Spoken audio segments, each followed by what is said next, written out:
किस फौदारी काटे के बुका उठाड़ी बिना नंबर वाली चलावे रोज गाड़ी।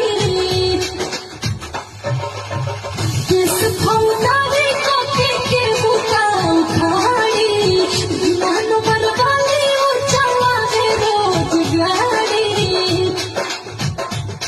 एकर भाखल बट जान दी कोट में बयान, एकर भाखल बट जान